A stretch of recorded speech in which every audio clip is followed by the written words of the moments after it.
Hi guys, my name's Kate Robson and welcome to my channel. That feels weird to say, but let's not dwell on it too much that this is my first video.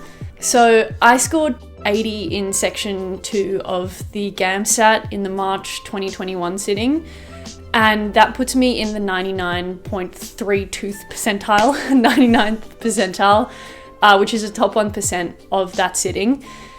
And this gave me an overall score, well, this boosted my overall score to a 66 because I scored 59, 80 and 62.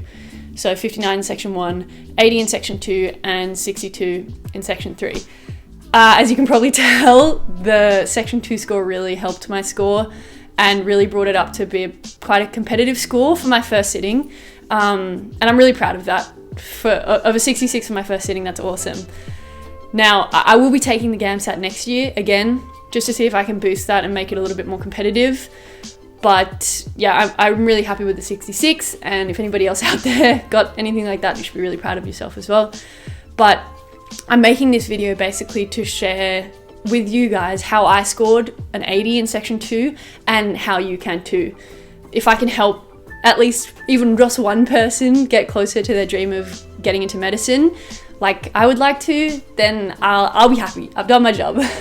I've learned so many things along the way, studying for, preparing for, and then taking the GAMSAT and reflecting afterwards. So I'd really like to share with you guys to help you improve that score or to get a great score for your first sitting. So this video will roughly be divided into 3 sections. I'll tell you firstly how I prepared, second, what my experience was like on the day, and third, any reflections afterwards. So if you're interested, please like, comment and subscribe just to support this channel, and keep watching if you'd like to find out how I got 80 in section 2 of the GAMSAT and how you can too. Come on, come on, come on, come on, come on,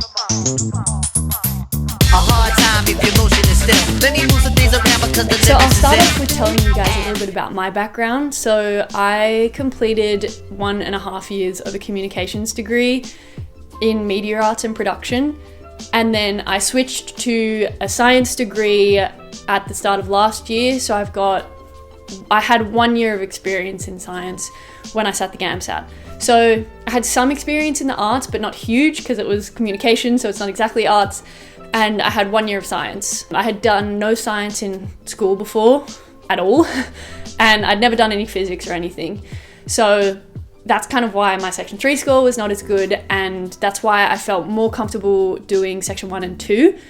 I knew that section 2 was going to be my best and the one that I enjoyed the most because I like writing, but I've never done lots of essays before. Like I was never a huge essay writer in school or anything. I've just kind of written for fun.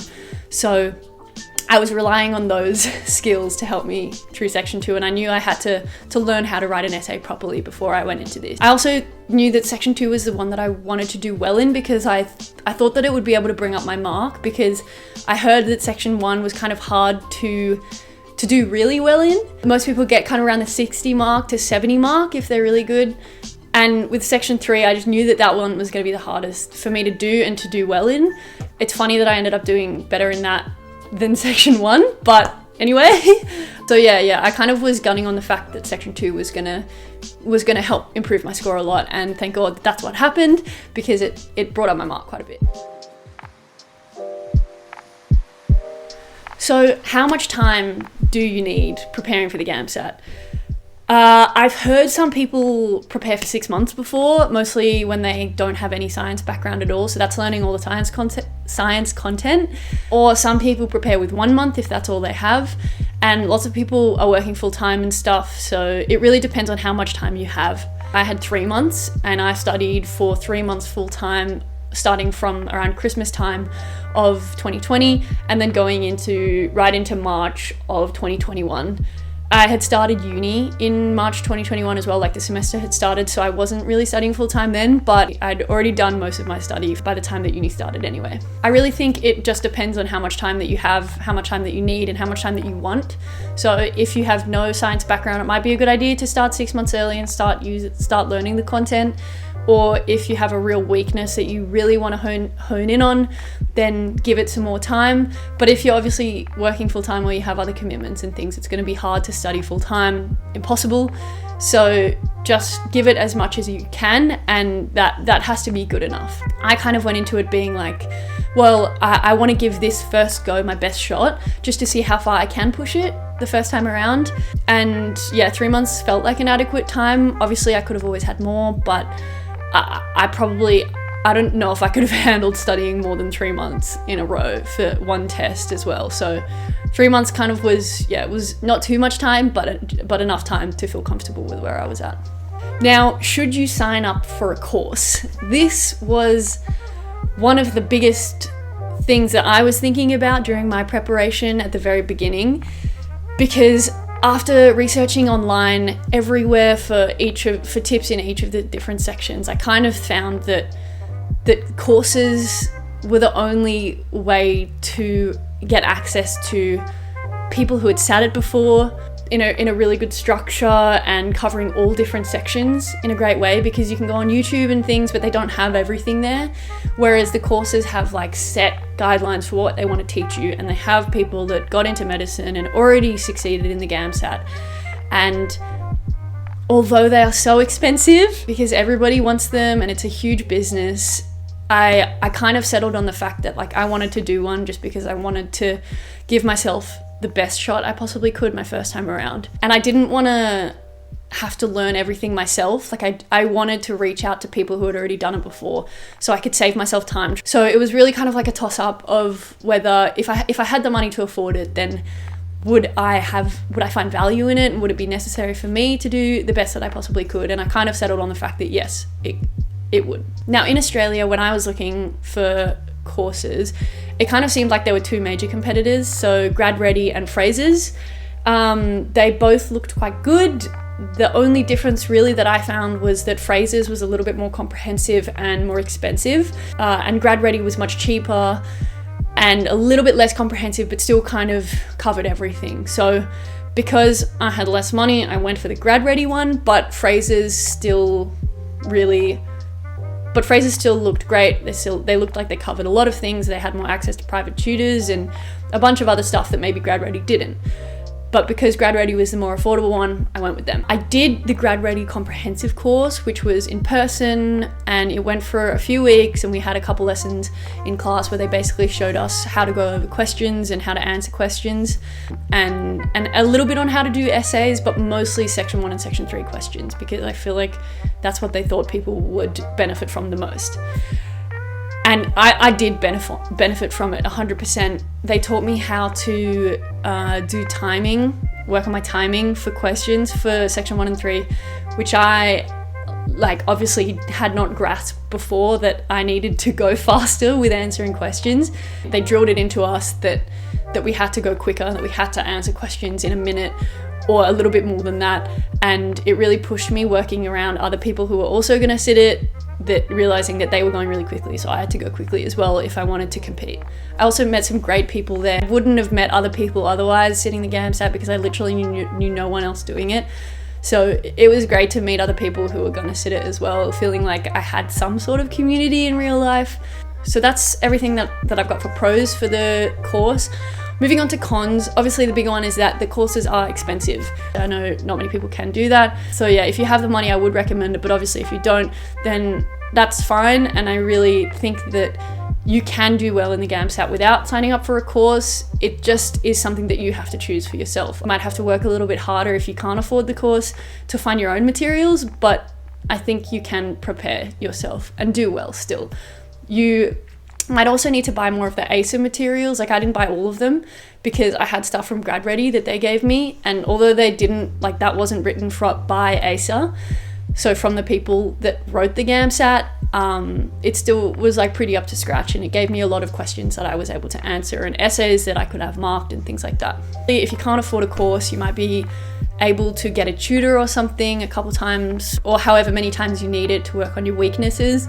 So if you know that, say, section 3 or section 2 really is your weakness, then you can write some essays and send them to them, or do some questions with them and like get them to help you on your weaknesses, to really make sure that you're spending your money wisely rather than just on broad materials. If you can't afford it, I think you can find other resources online. So section 1, you can download just free questions from online. I found a couple books on different websites that you can, from like past GAMSATs and things like that you can find. Section 2, just look for prompts online and write as many essays as you possibly can and send them to your peers or your family or whoever you can get to mark them, and just try and get some feedback and just keep writing. Section 3 as well, you can probably find some questions online. So now, focusing on to how I prepared for section 2. First of all, I obviously did the GradReady course. Secondly, I really want to mention and give a big shout out to Michael John Sunderland and the 90+ GAMSAT community. If you are going to sit the GAMSAT and you haven't already found these guys, make sure you join them. So Michael John Sunderland is a guy that scored 92 in section 2 of the GAMSAT last year. Now, that's the highest score that anyone has ever got in the GAMSAT. He has shared how he did it. He prepared for 6 months and got really, really obsessed with how to actually do well in section 2, because no one had ever really gotten above 75 before, and he wanted to figure out how you could do that. And he's posted all of his resources online. You can check out his website and you can check out the Facebook group. The Facebook group is a really important resource because you can just write essays. They post prompts for the week. You can write an essay about it and then post your essay in the Facebook group and subject yourself to feedback from the other people in the community. That sounds a bit scary, but I promise everyone there is very kind. They give actually good constructive criticism, and Michael and his team do a really good job of creating and fostering a really kind environment, supportive environment of everyone else, and realizing that you're all in this together. The most important thing that I learned from him was that in your essays, you need to talk about the weaknesses and the limitations of your point. Whatever your contention is, your thesis, your idea that you're arguing for, either in task A or task B, whatever you're talking about, you need to mention the limits to your opinion and your belief and the stance that you are taking, because whatever point you're arguing for, there is an alternative, there is a counter argument. And it's important that you see that, because the markers want to let people in to medicine and give people good scores who they think are empathetic and can see the other side of you, because you're not always going to agree with your patient's point of view when you are a doctor, but you need to be able to work through that and understand them as a person and appreciate their point of view and understand that you're not always right. So it's really important that you include at least one sentence, or maybe it's a whole paragraph, and really choose the strongest argument when you're doing that. So tip 2 for preparation is that you should write somewhere around 2 to 4 or 10 essays a week. I was writing 2 to 4 essays a week, but if you want to write 10, if you have the time to write 10, write 10. You need to get into the practice and the habit and the comfort of your structure and writing in general, if that's something that you haven't really done before. So the only way you're going to do that is just by pumping out essays and pumping out essays. And you can do this just by finding a bunch of different prompts online, wherever they may be. Tip number 3 is that early on you want to find your style. So I settled pretty early on one argumentative and one creative, or one reflective. That's because with help from Michael John Sunderland, I kind of realized that task A really befits an argumentative style essay. Task B is a bit more emotional, it's a bit deeper, it's a bit more personal. So I found that taking a story from my own life and writing about that kind of fit that style a bit more. You should find these early, because then you can just practice writing them your whole preparation. You don't need to worry about really finding a style throughout. So pick them early and pick them well. In a similar line of thinking, tip number 4 is to find your structure early. So you want to do this basically so it comes as second nature by the end of your preparation and by the time you have to sit the exam. So whatever your structure is, if it's intro, body, counter argument, conclusion, whatever it may be, find it early and just employ the same one every time that you write an essay. So when you get into the exam room, you're literally I know which sentence I need to write next, because I've done it so many times that my hands typing are already writing that sentence for me. And then you just have to worry about what kind of content you're going to include in it. Tip number 5 is timing. When I got into the exam room on my GAMSAT day, I had literally never written 2 essays in an hour, and I got 80. If you can master your timing before the final exam, then you will have a one-up on what I did. I hadn't figured out how to write 2 good essays within an hour, and I think I just like went in hoping for the best on the day, even though I had heard so many people be like, make sure you sort out your timing, make sure that's one of the things you really focus on. I tried, I just couldn't do it.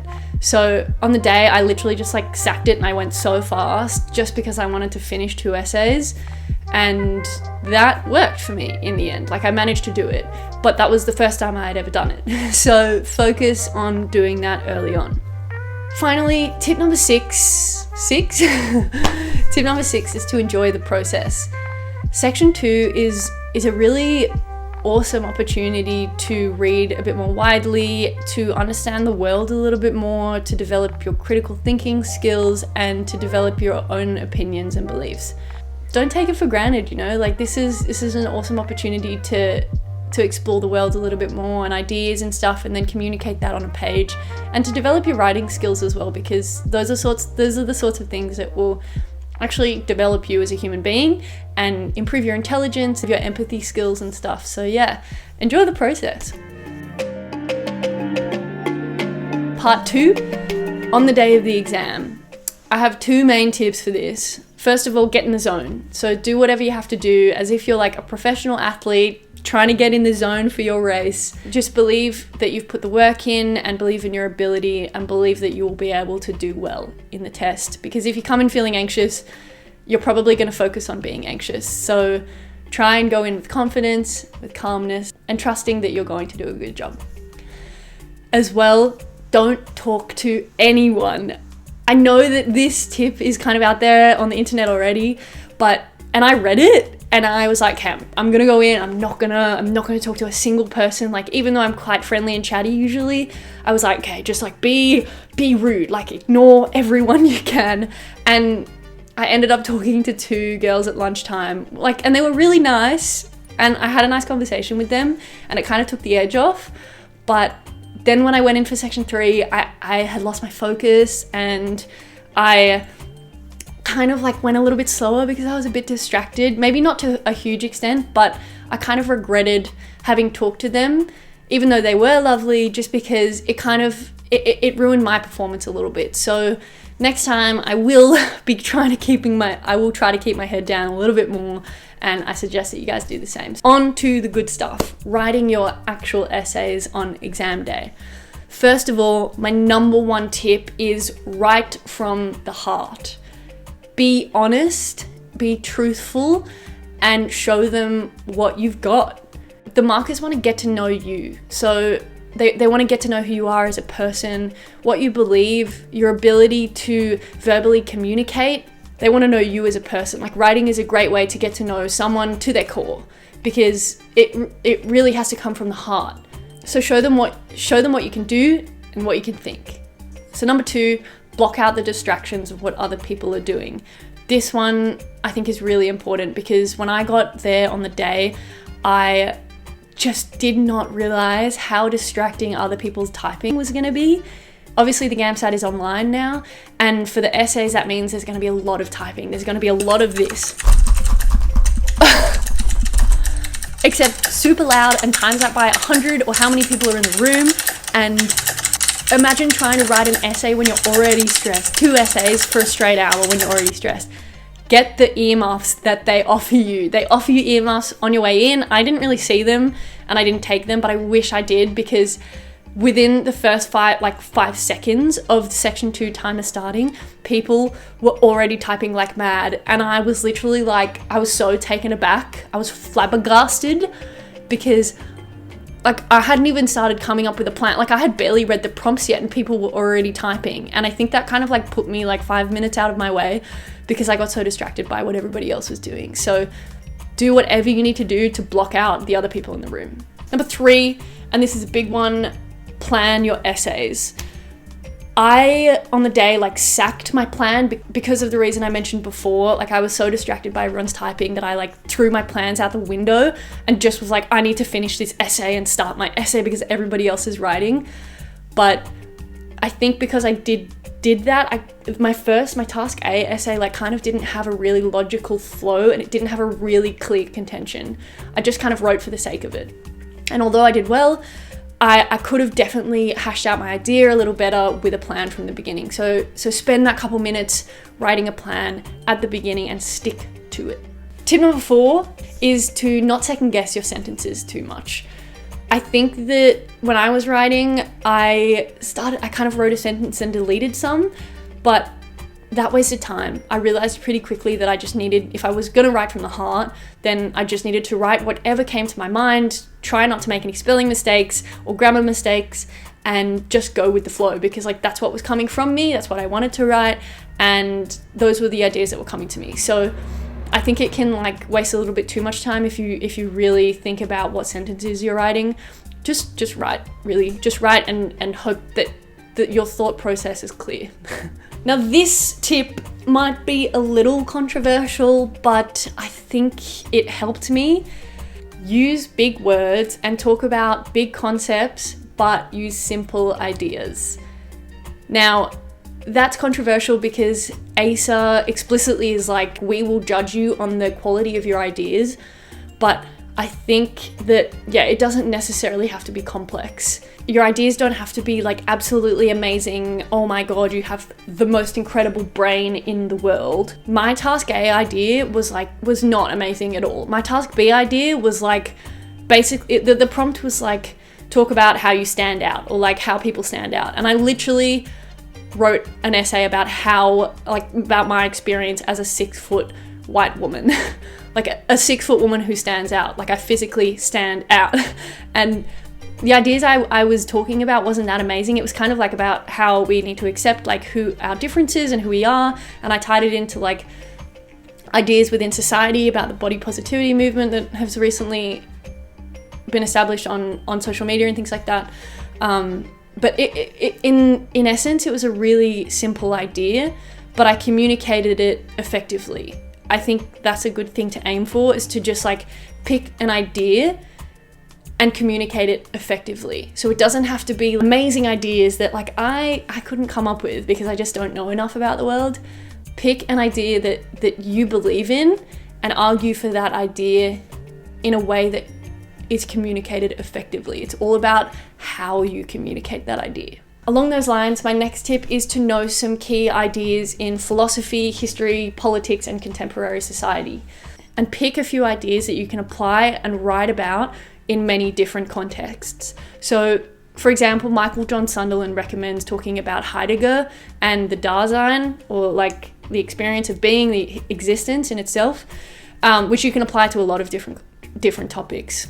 A couple other philosophy ones that I have are like Kierkegaard and the Self. You can talk about Immanuel Kant, Nietzsche, Socrates, Plato, Aristotle, Simone de Beauvoir. Make sure you have your political ideologies down, so capitalism, communism, fascism, liberalism, libertarianism, all the big isms, and make sure that you can write about them and that you understand them to a good level. Just do a quick Google search, get up Wikipedia, and make sure you understand it. For social ideologies, you want to get like feminism, racism, sexism under wraps. For history, pick a couple, maybe like the French Revolution, the American Revolution, and the World Wars, and make sure you understand them.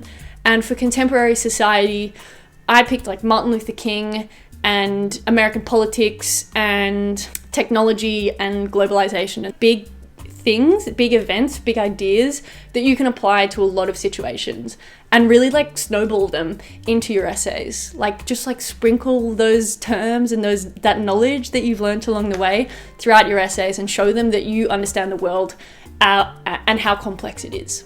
Next, show your personality. Don't be afraid to chuck in some puns and some jokes, because the marker will probably appreciate you bringing some lightheartedness into this. They've been probably reading essays all day that are a bit of a drag. They're about really big concepts and people are waffling on in their essays. No offense, including me. Yeah, like don't be afraid to say something funny, to bring light to this situation that you're talking about. I chucked in a couple puns into mine, and particularly about the height one, about being tall, and like it was so bad. I thought it was such a bad joke, and afterwards I was like, oh my god, like why did I include that stupid joke in my essay? The worst pun ever. But they must have liked it. Finally, just go fast. The most important thing is that you get out 2 essays in the time that they give you. So write and write and write, and don't stop until the timer is up. You need to get those essays out before the timer is done. Otherwise, you will have wasted your opportunity to write a really nice conclusion, or to tie off your essay in a really, really nice way that makes it a great read. If you don't get your conclusion out, if you don't finish, you're just not going to get the chance to get your ideas out to the very end of them. You want to be able to finish your essay so you feel that sense of completion. So go fast at the beginning, and go fast throughout, and go fast to the end. Whew, so that was a lot of tips about preparation and about writing the actual essays on the day. Now for reflections wise, I think for preparation I would write more essays, and I would post more essays online for feedback. Like just kind of get over that hump of being scared of what other people are going to think about you, and just post them, because that feedback is invaluable. It's really going to help you improve. So like join the 90+ GAMSAT community, ask whoever you can to mark your essays, take their feedback into account. On the day, like I said, I would have not talked to anyone. I would have tried not to get too distracted by other people, and I would have written a really good plan. So my contention was super logical and had great flow. So ultimately, I think that you can score well in section 2. All you have to do is put in the work and write as many essays as you can and make them better each time. Do your research, prepare well, and on the day just trust that you have done that, and try and write the 2 best essays that you possibly can. They don't have to be perfect, but they just have to be the best that you can do. If you write from your heart, if you show them who you are, that's what they want to know. They want to know what you can do and how you can think on the page, in real life, and hopefully one day as a doctor. That's all I've got for you guys. Thank you so much for watching if you have made it up to this point. I hope this was useful to at least one person out there. It was useful to me to try and reflect on it, and I know that I will be taking these tips into account next time when I inevitably sit it again. As for now, I'm gonna rest. I'm gonna focus on other stuff in life, maybe make some YouTube videos, who knows. But yeah, I really appreciate you watching. So again, like, comment, subscribe, show some love, and I will see you again soon. So girls, move it around. If you see your main dog, get the brother a pound and just